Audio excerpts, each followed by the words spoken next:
Welcome to Lower Hypertension Naturally. I'm Dr. David DeRose, a board-certified specialist in internal medicine and preventive medicine. I'm also the president of Compass Health Consulting. But for today, I'm your host, as we look at a very important topic, high blood pressure, also known as hypertension. Just how important is it? Just how many people are affected by what is really an epidemic condition throughout the Western world? Hypertension affects millions upon millions of people. To just give you an illustration, let's look at what's happening in the United States.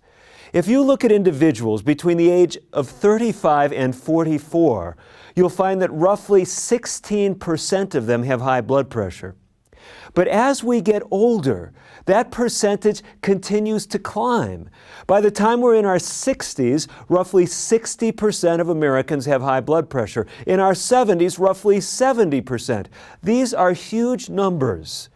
And it's not just a problem that's confined to the U.S. It is really a worldwide or global problem. Look at high blood pressure in another way. If we look at data from the United States, high blood pressure is the single most common reason for office visits and for the use of prescription drugs. That's, of course, if you exclude prenatal visits. But you see the problem. Sweeping numbers of people with high blood pressure.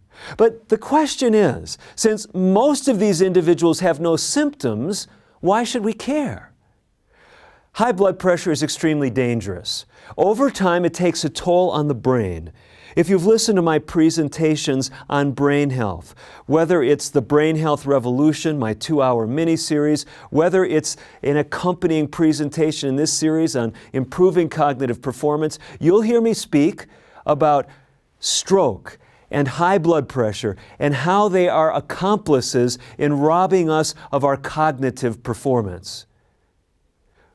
But much more than that is involved when it comes to high blood pressure. Heart disease risk is dramatically increased. The risk of having blood vessel problems like aneurysm, which can cause a ballooning of the blood vessel and a rupture of the blood vessel, increased with high blood pressure. Visual problems like blindness from hypertensive retinopathy. Kidney failure. High blood pressure is an accomplice with diabetes in destroying kidneys, putting people on dialysis. The problems with high blood pressure are staggering, but the good news is this: controlling blood pressure can halt the progression of problems and can actually prevent the complications of high blood pressure. Whether it's stroke or kidney problems or eye problems or heart disease, treating high blood pressure is so very important. The good news is this: high blood pressure causes problems, but treating it can help, and natural approaches are especially powerful in dealing with high blood pressure. Before we look at those, some of you are no doubt wondering, well, how high is too high when it comes to blood pressure? Well, there's a lot of conflicting information out there, but let me give you some simple concepts that hopefully put this into perspective. By the way, before I go into too much detail, I have a longer series called Reversing Hypertension Naturally.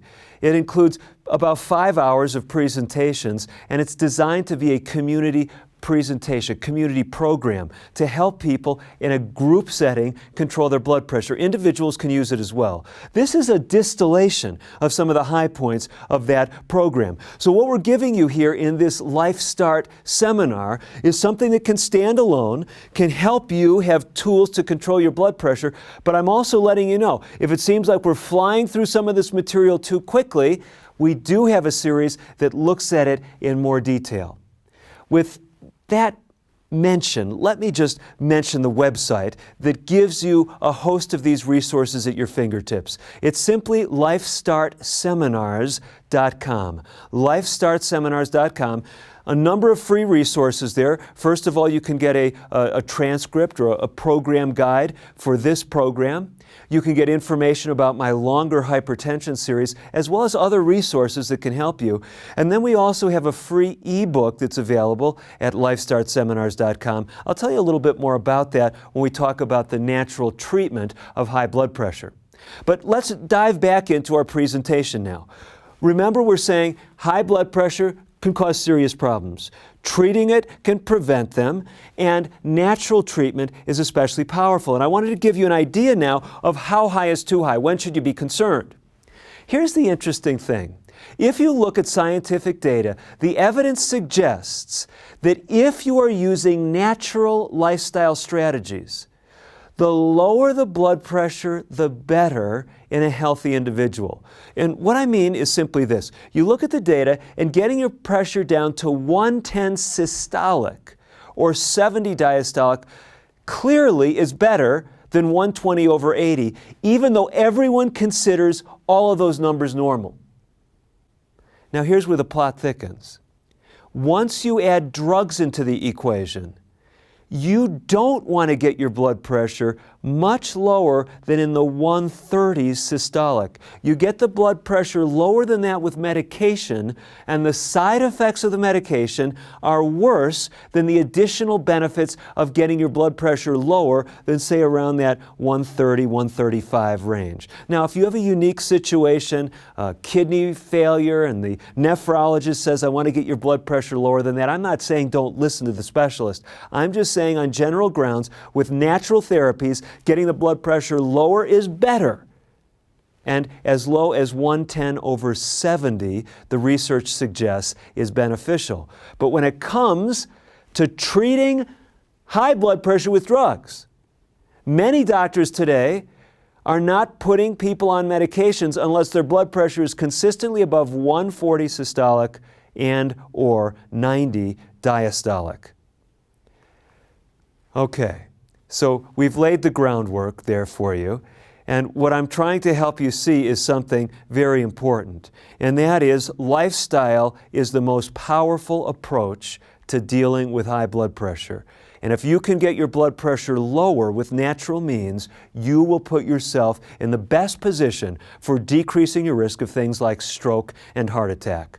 So what you're really seeing is, although we've called this lower hypertension naturally, this presentation might rightly be called optimize your blood pressure. Because think about it.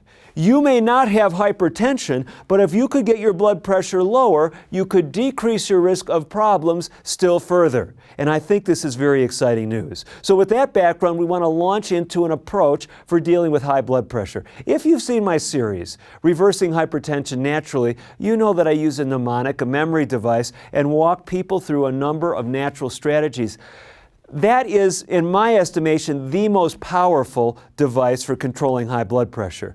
But it's a little bit more complicated than can be distilled in a 30-minute presentation like this one that I'm giving. So we're going to use another very powerful memory device, a powerful mnemonic, a powerful paradigm that we've found is of value in dealing with a host of illnesses. We simply call it LifeStart.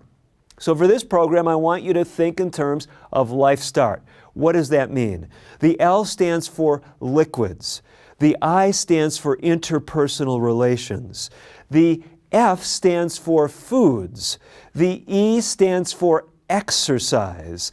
The T in LifeStart is only entered into after getting to the S. You see, I really can spell as well as speak. The S stands for sunlight. The T stands for temperance, the A stands for air, the R for rest, and the T for trust and divine power. Now, I know I went through those quickly. We'll come back to those elements and we'll give you some pointers that can help you get your blood pressure under control if it's high, and if it's not high, but still higher than optimal. Let's say you're running 130 over 85. The doctor says, no, you don't need to go on medication. By the way, I would agree with that assessment if that's consistently where your blood pressure is running. But what I'm telling you in this presentation is the data shows if you can get your blood pressure down to 120 over 75, that's better than running in the 130s over 80s. But if you want more information about that LifeStart paradigm, remember our website, LifeStartSeminars.com. LifeStartSeminars.com. A free ebook walks you through that LifeStart construct. Okay, with that in mind, let's talk now about these key lifestyle elements. And I'm going to start right in order. I'm going to start with the L for liquids. L for liquids. Why are liquids so important as we deal with blood pressure? Well, you know, many people are drinking beverages that are actually contributing to high blood pressure. One of those beverages, one of those very popular beverage categories, are alcoholic beverages. Drinking more than 3 drinks at a time clearly raises blood pressure significantly. Okay, so I hear you saying, okay, Dr. DeRose, I've got it. So I'm going to keep my alcohol consumption to less than 2 drinks at a time. That'll be really safe. Well, that's better. But even moderate drinking can be a problem. And let me tell you some of the reasons why. If you are taking blood pressure medications, alcoholic beverages can interfere with the effectiveness of many blood pressure medications. They can also increase the side effects of many drugs. And furthermore, one of the problems that drives high blood pressure is obesity.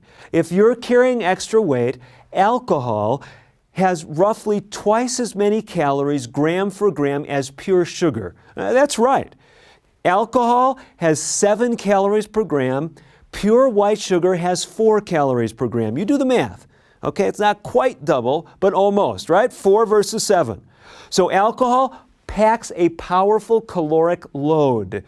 If you drank water every time you were tempted to reach for a beer or an alcoholic beverage, do you see that could make a big difference as far as your weight? Furthermore, if you do have weight problems and you're consciously trying to control your dietary habits, just drink a little bit of alcohol and you will be much more likely to slip into the bad habits that are contributing to your weight gain. So alcohol is something that should be off the list as far as beverages if you are trying to optimize your blood pressure. Well, you say, okay, Dr. DeRose, you've taken away my alcoholic beverages, but I can have my soft drinks, can't I? Well, unfortunately, the research indicates that soft drinks actually contribute to high blood pressure through their effects on weight gain. So soft drinks are one of the major drivers of weight problems in the Western world, especially those sugar-sweetened beverages. So again, those are off the list as well. You say, well, what can I drink? Hopefully you see that I'm pointing you in the direction of the optimal beverage, which is water. So you can get a huge amount of sugar from those sweetened soft drinks. You can get a huge amount of alcohol from alcoholic beverages. Both of those things can contribute to weight gain, and they are indeed risk factors for problems in the area of high blood pressure. You say, well then, diet soft drinks. No calories, Dr. DeRose. Well, very interesting study, published not all that long ago, looked at the connection between diet soft drinks and stroke. This was a study that was conducted at the University of, at Columbia University in New York.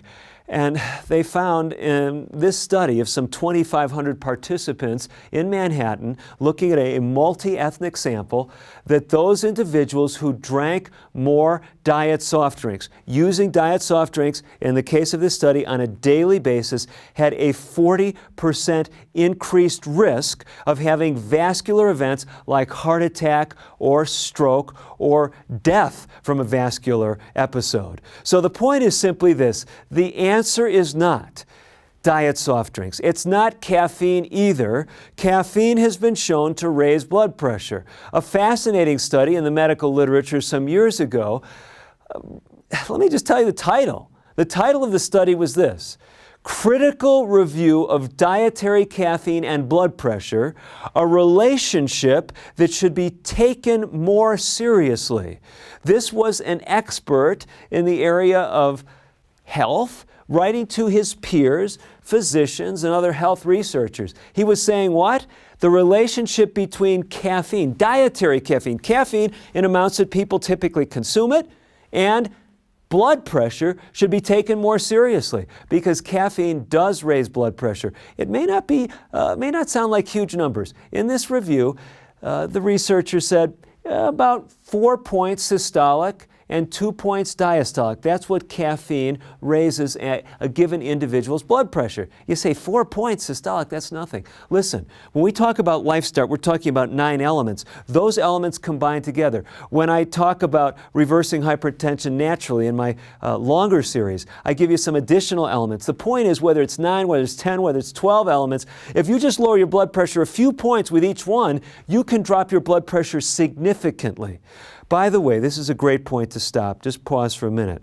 Because if you get serious about doing the lifestyle things that I'm talking about in this brief presentation, you need to be in touch with your physician, because your medication needs are going to decrease. So be checking your blood pressure regularly if you're making changes, and before you make any dramatic changes, talk with your doctor. Let him or her know that you are embarking on some lifestyle changes that you've heard. You don't have to mention my name, Dr. DeRose, but you're welcome to. That you've heard from Dr. DeRose or from others or from LifeStart seminars can help you lower your blood pressure, and you want to be more carefully monitored.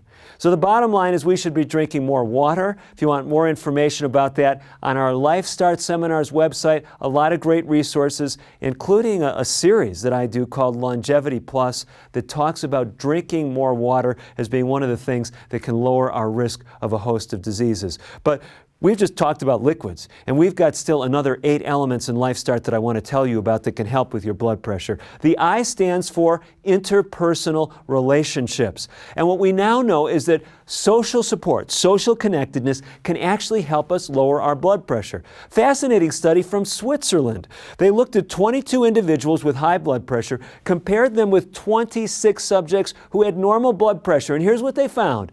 Individuals that felt they had lower levels of social support tended to have higher blood pressure. Do you catch this? If you're not as connected with other people, the research suggests you'll have higher blood pressure. So let's stop right here. The LifeStart seminars are all about that. They're not just about giving you good quality information, they're about connecting you with other people. So when you go to the LifeStartSeminars.com website, you go on there and you look. In your area, there is likely to be a church, a business, a community group that is offering these seminars. I encourage you, if you're watching this online, make a point to go to some of the other presentations where other people are attending. That social support will actually help reinforce the healthy blood pressure changes that you're following.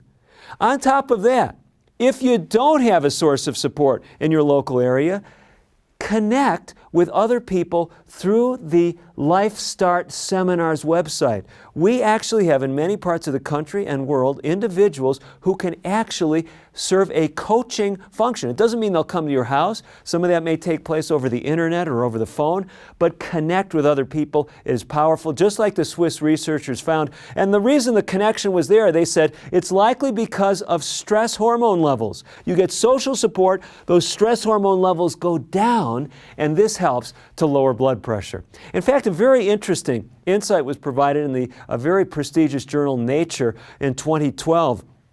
They actually found that if you look at things like high blood pressure and obesity, which is a risk factor for high blood pressure, some of these things seem to be more related to who we are connected with, where we live, who our friends are. So the message from all of this is connect with people who will help support you on your lifestyle journey.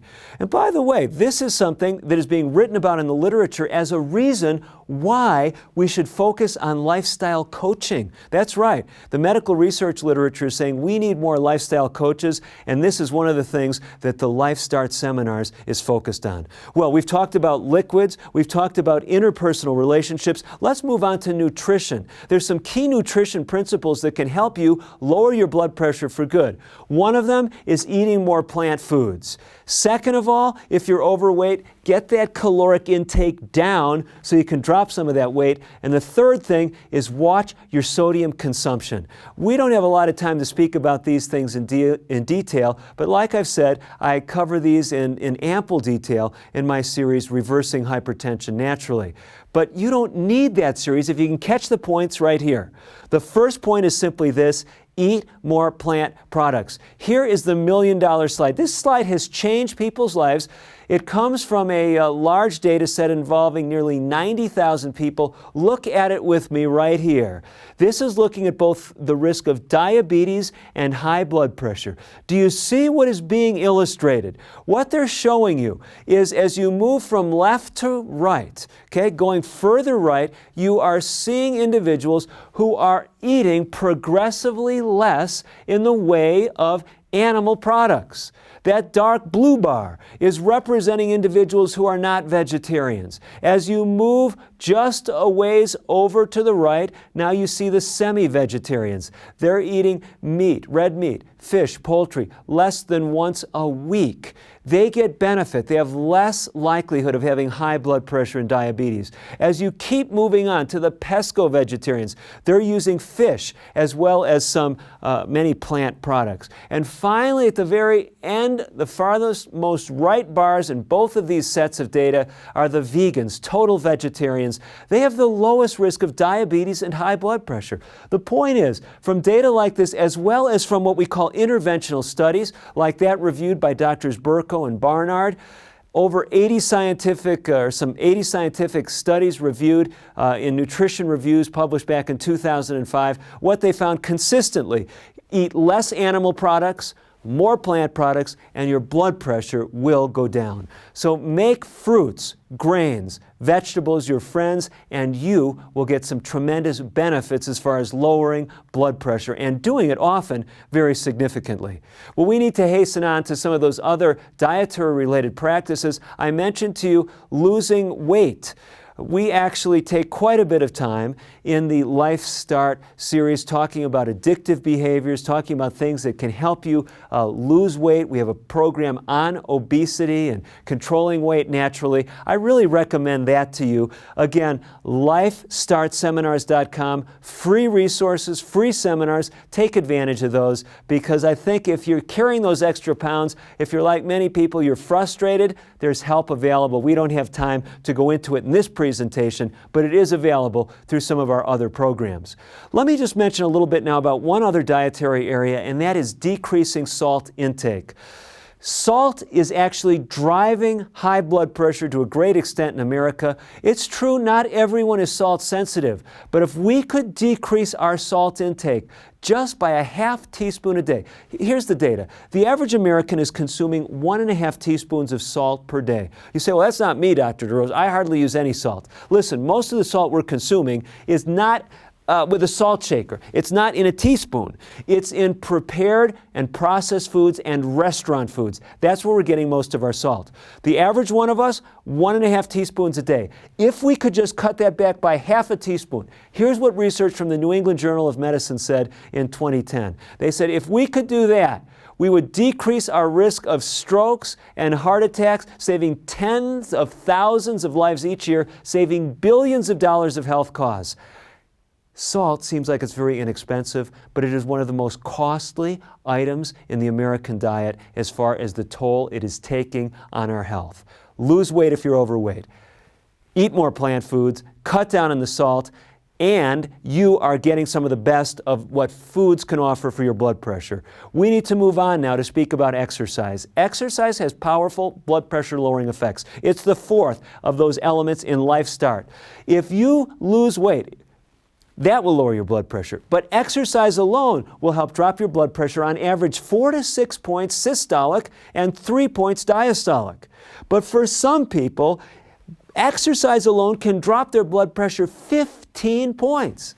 If you're not exercising regularly, you need to do it. Get on a good exercise program. It can make a huge difference in your blood pressure. Remember, be talking with your doctor if you're going to make big lifestyle changes, because it can make big changes in your blood pressure. If you're on medicine, it's likely those medicines will have to decrease or will have to be discontinued. Here's something else you can do. It's the next in our LifeStart elements. It's sunshine. Get ample sunshine. and you'll make ample amounts of vitamin D. Some of you, if you live far from the equator in the winter months, you're going to have to take a vitamin D supplement. If there's any question, have your 25-hydroxy vitamin D level checked. But here's the message. Vitamin D has blood pressure lowering effects. I have had patients with high blood pressure. One of their problems is they were vitamin D deficient. Get that checked, get your vitamin D level up, and you'll get some of the best that sunshine has to offer. We come now to the T in the LifeStart paradigm. It refers to temperance. It's an ancient concept, but a modern remedy. It's simply, in a nutshell, this: totally avoid the things that are bad, use the things that are good in moderation. Here's a surprise. One of those things I recommend people with high blood pressure avoid, it's what we call pressor agents, agents that raise blood pressure. You say, well, of course we'd want to avoid that. But you know one of the most common pressors that most people take, unaware that it's raising their blood pressure? Those non-steroidal anti-inflammatory drugs. You don't know what I'm talking about? I'm talking about aspirin. I'm talking about ibuprofen. I'm talking about naproxen. Do you understand what I'm saying? These drugs that are taken so frequently for arthritic problems and other issues, menstrual problems, these tend to raise blood pressure. Work with your doctor, see if you can get off these medications. Many cardiologists telling us try to get away from those drugs. One exception of a pain reliever that does not have this tendency is acetaminophen, like found in Tylenol, but so are natural things. Natural things like omega-3 fats can help control pain and not raise blood pressure, but rather lower it, if anything. Turmeric, that natural herb, can help control pain without having, apparently, any blood pressure raising effects. Well, some other things on our list: air. Fresh air is so important. Tobacco, one of the main things that's robbing us of good quality air, and tobacco will raise your blood pressure significantly, as much as 25 points from one cigarette. As much as 25 points, and this occurs within just a few minutes. So don't dip, don't chew, don't smoke. If you're concerned about your blood pressure, you need to be off of the nicotine. Well, I know it's been a whirlwind tour. Some of you are getting fatigued, and it's a good thing if you can go right to sleep after this. If you've been cutting yourself short on sleep, that's raising your blood pressure. Getting adequate rest actually has blood pressure lowering properties. Don't forget it. This brings us to our last element: trust in divine power. Did you know many of us are raising our blood pressure with stress? And one of the best ways to control stress, at least I've found in my own experience, is to realize that there is someone beyond me who's interested in my health, interested in the things that I'm concerned about. I can have better sleep. I can lay my worries aside because I've come to know that there is a Creator that cares about me. You may feel differently, but let me just tell you, from someone who was once an agnostic, look into it. Don't write God off just because of all the nonsense that's out there misrepresenting God. I'm telling it to you straight. Reason why I didn't believe in a God was because of all the ridiculous things religious people were telling me years ago. Well, that's a whole other subject. Hopefully, this LifeStart paradigm has put some tools in your hands where you can take control of your blood pressure once and for all and do it naturally. For more information, go to LifeStartSeminars.com. I'm Dr. David DeRose, wishing you the very best as far as naturally controlling your blood pressure.